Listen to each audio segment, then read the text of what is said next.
All right, Frank Bonada here for Sportskeeda MMA, and joining me today is UFC Heavyweight Harry Hunsucker, who is currently preparing to fight Justin Tafa at UFC Fight Night Dorcas versus Lewis. How's it going, Harry? Thank you so much for coming on. I'm doing good. Thank you for having me. I really appreciate it. Things doing good. Had a little bit of a late night last night. We had one of my teammates, my brother Jesse, fought last night. Won by head kick. Was awesome. So a little bit of a late night. So I'm a little groggy this morning, but all good. It's the same here. Stayed up for the UFC UK times. So we're a little less than a month away from your second walk to the UFC Octagon, I guess third walk to the Apex. What's the general mood in camp like at the moment? Right now, just sore and tired. I guess those are the two big things. And then the past two experiences have been short notice. The contender series, I mean, we performed well there, and I just gassed out because I'd been making some bad decisions after the fight that I had before that. I made some mistakes. Not that that's any excuse or anything, but I've cut out pretty much any weakness this time, and having the full notice, I think it's going to make a big difference, and people are going to get to see who I really am as a fighter. Up to this point, we've not really got to see who I truly am, and we're about to see that. Yeah, I mean, that's exactly what I was going to ask next. Having a full camp going into this fight with Tafa, what sort of an impact do you reckon it will have? And will it be more maybe conditioning based, or do you think just overall performance is going to be just more solid now that you've, what is it, 2 months at least? Yeah, I mean, I would say overall performance, you know what I mean? And then the mental side of things too. I've got to have a camp. You know what I mean?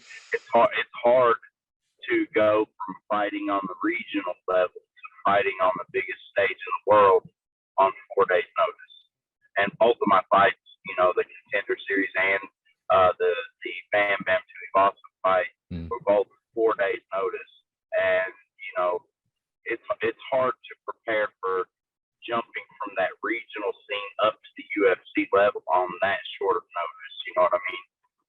You don't have any time to mentally prepare. I mean, both those fights we got in like 1 or 2 training sessions to prep for the fight. You know what I mean? It's hard to game plan to beat some of the best fighters in the world on no sleep, crazy nerves, and then not getting to train on top of that. You know what I mean? So going into this Tafa fight, I know that I belong on this level. If you watch the comment section on YouTube and Instagram, they'll say exactly the opposite. They'll call me a pop can. You know what I mean? But those are guys that live in their grandma's basement, and they can kiss my ass. You know what I'm saying? So I'm really excited for the world to see who I am this time, and I've got a lot to prove to myself too. You know what I mean? Justin Tafa is a tough fight. I think that it's the best fight in the UFC for me. I think it's the most evenly matched. But he's, that dude was, porn eating nails, man. He's tough. So it's a tough fight. It's a hard fight. But I think that the preparation will shine through, and I'm going to be the better fighter at the end of the day. 100%. Looking at Tafa as an opponent, like you say, hard as nails. But have you done any tape on him yet? And if so, what do you sort of glean from him as a fighter and opponent? Yes. So I watch a little bit of tape just so that I can visualize myself in there with him, and just seeing where the holes are in his game, because we all have them. You know what I mean? We all got those holes in our game. But as for studying tape, I let my coach do that, and I let him show me the tendencies or the holes and things that he sees, and we just, I listen to everything that my coach says, because up to this point, he's not steered me wrong. I mean, since I've been with Coach Seals, the only 2 fights that we've ever lost have been on freaking 4 days notice for the UFC. You know what I mean? We've been undefeated outside of taking short notice fights. And, you know, as a professional, I've lost 4 times, and 3 of those have been short notice fights. So, you know, maybe it's just I'm not the best at taking these short notice deals, man. But, you know, I've always been the type of guy that I'll fight anybody. So, you know, it doesn't matter. At the end of the day, man, it's a fight. So, no excuses. Does it feel at all different to be able to say now you are a UFC athlete, a UFC fighter? Has that changed anything for you? Yeah, I mean, it's definitely, you know, around here, like a lot of people look up to me where I'm from. You know what I mean? And like I get stopped for pictures a lot while I'm out now. And like I was at the grocery store one day, and I saw this kid that works there, and he's like, "You shop at Meijer? Like, you don't have somebody that shops for you?" And I'm like, "Man, you must not know how this works." So like, you know, it's really cool being a sign of hope for people, but it's not real for me yet, man. I've got to win before it's real. You know what I mean?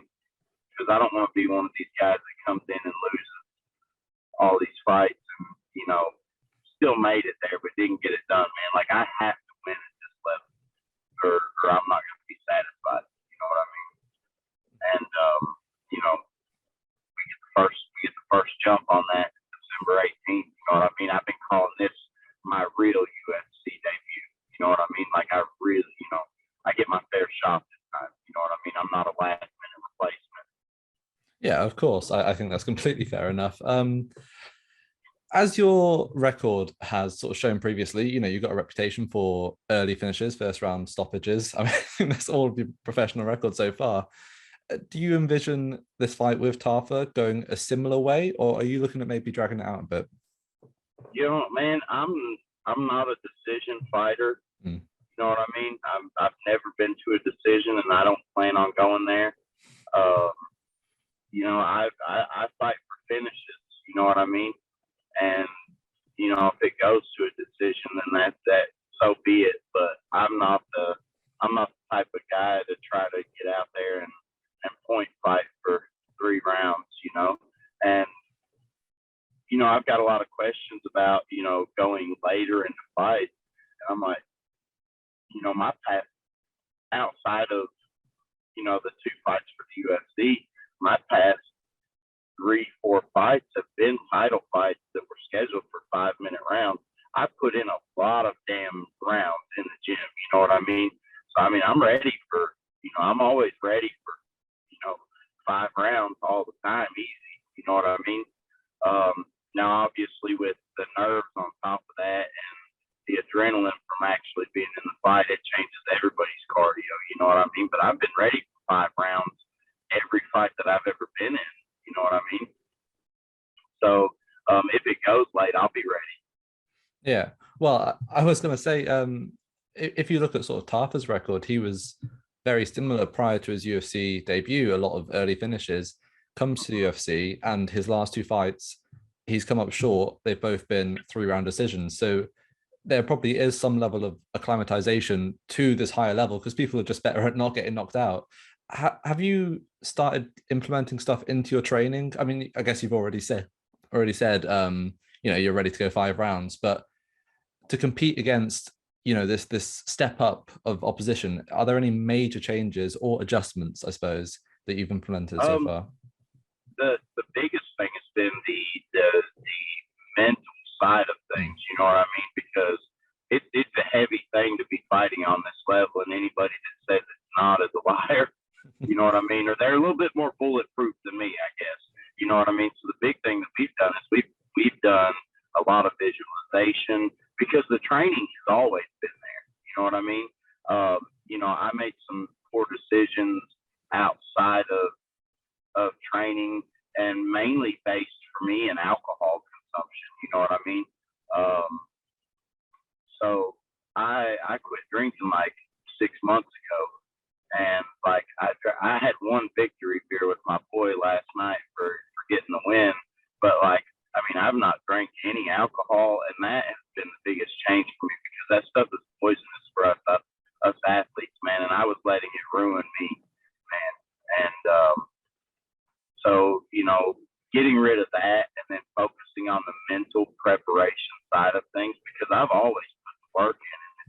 always put work in the gym. And, you know, sometimes my habits outside of the gym weren't matching up to, you know, what I need to be for a professional athlete. And I've started to eliminate all of the weaknesses around me, man. And I think that it's really going to make a huge difference whenever we show up December 18th. I know it's still a way off, but is there any chance I could get like an early prediction for you for that fight? I'm not gonna prelude to any way that I might finish, but I think that we see me finish Justin Tafa on December 18th. You know what I mean? I'm not gonna give away like how or what round or anything like that, because I know that he's gonna be a dog. Like, I know I got a dog fight on my hands, but you know, I think that I'm gonna be the smarter fighter. You know what I mean? And the reason that I say that is because he's a slugger.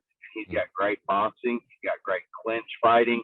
But I think that, you know, we can see as for the two decisions that he's dropped, that once he gets in the fight, his decision-making process is best, because he, you know, does put himself susceptible to losing rounds. You know what I mean? And if the guy is susceptible to losing rounds, there's lots of opportunities to capitalize to finish him in a fight, but you know, the guys that he's fought haven't capitalized on it. You know what I mean? And that's why I'm not a decision fighter. Like I said, man, I'm not trying to go 3 rounds. I'm trying to get it done every round. I'm looking for the finish constantly. So one of the guys that took Tafa to decision and is sort of floating around the heavyweight division right now is Jared Vanderaa, a former opponent of yours on the Contender Series. Is that a fight you're looking to get back at anytime? I would love to fight him again, man. I mean, you know, every time I go back and watch that fight, I get upset because, like, I just gassed out, dude. He pressed me up against the cage. I was really killing him on the stand-up, man. I mean, he was hitting me too, but, like, my shots were the heavy power shots, and I was running him across the cage when I was hitting him, man. He was running. And he's a cool guy. Like, I have nothing against Vanderaa. You know what I mean? He's a good dude. But, like, obviously, I would like to have that fight back on full notice. And I think that once we get outside of this fight, that's something that maybe we can talk about, because I'm sure he would be interested in it, because he's had a couple of rough breaks. And, you know, I think that he would be interested in fighting me again, because he might think that it's probably another easy win for him. You know what I mean? So I think that it has appeal, like, for me, and I think that the UFC would want to put that fight on too. You know what I mean? Because, you know, it's a good opportunity to, you know, see what I look like against him on a full camp, and then he's on a little bit of a, you know, he's been kind of up and down, and you know, I think it's on his side it looks like a winnable fight. You know what I mean? So I think there's good reason to maybe push that fight down the road somewhere. But, like, I'm not really looking past what I got in front of me in 4 weeks at all. You know what I mean? No, of course. It's just, yeah, a win over Tafa would probably put you in a similar place to Jared. Headlining the card that you'll be fighting on is another heavyweight clash. I mean, it's just a great fight for the fans, isn't it? Chris Daukaus versus Derrick Lewis. Any thoughts on that? How do you see it playing out? Oh, man, I hope Lewis gets the win, dude. I love that guy, man. And, like, maybe me and him can go to Popeyes together someday and get some chicken, because I love to eat, too. So, like, I hope I get to meet him, dude, because he's, like, one of my favorite fighters there is, you know what I mean? And then having Cub Swanson on the card, too, is amazing, man. Like, I love Cub Swanson, man. So, you know, having him on the card against Darren Elkins, I mean, that fight's fireworks. But, you know, I love Derrick Lewis, man. I hope that he brings home the win. On Chris Daukaus, though, he is one of several heavyweights at the moment in the UFC, sort of new guys that have come in as of late. There just seems to be a surplus of rising talent at heavyweight, something that the division's been missing for quite a while. Do you think this is a good time for the heavyweight? What's your thought on this rise of talent?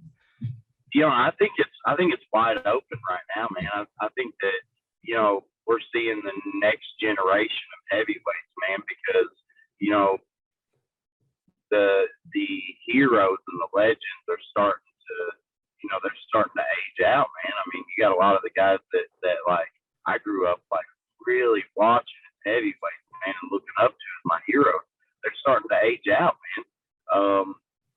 So, the next surge of talent, like guys like, I'll say, Tom Aspinall is probably the one that I'll keep my eye on the heaviest, just because like he's really talented, man. And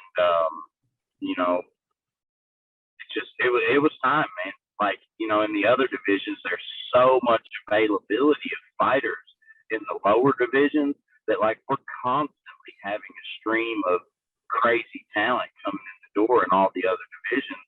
But there's just not as many heavyweights, man. There's not as many big guys. So whenever you get like real talent, it's a little bit farther in between, I think, just because there's just not strength in numbers in the heavyweight division. I'm sure it's the smallest division outside of maybe 125, maybe. Like as for fighters, I would say those are probably the two smallest divisions of fighters on the guys' end of things. I'm not really sure where the ladies. There's only like 3 weight classes for the ladies anyway, so yeah. You know what I mean? At the very top of the division, we finally have Francis Ngannou versus Cyril Gane in a title unification bout in January, I believe.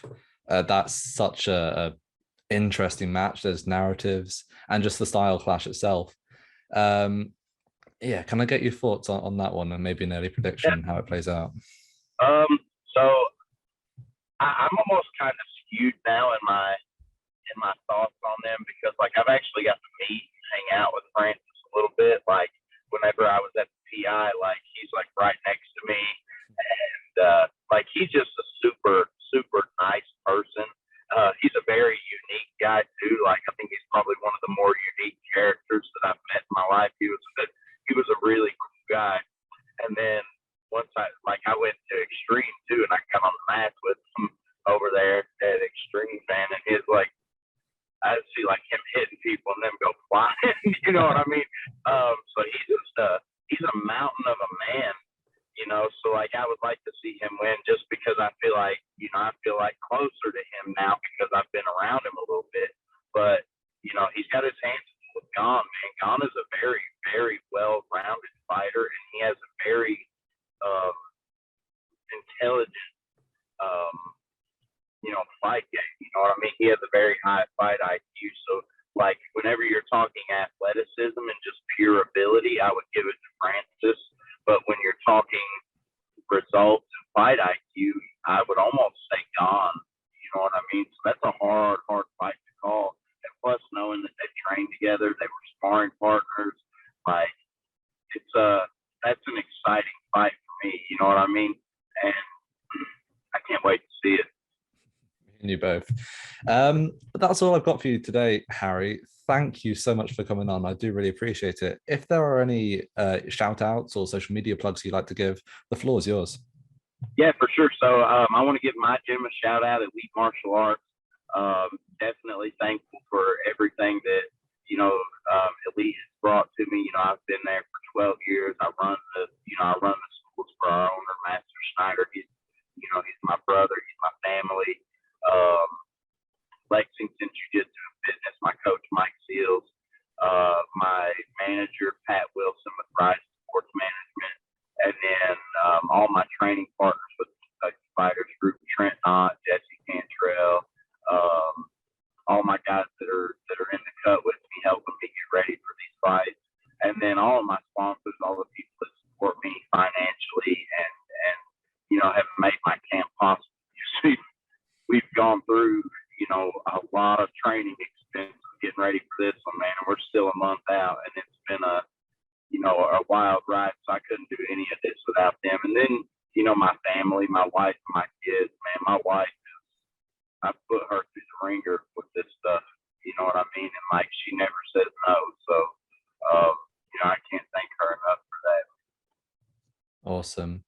Well, thank you, Harry, and yeah, best of luck in the upcoming fight. Thank you. I appreciate it. Thank you for having me on. My pleasure.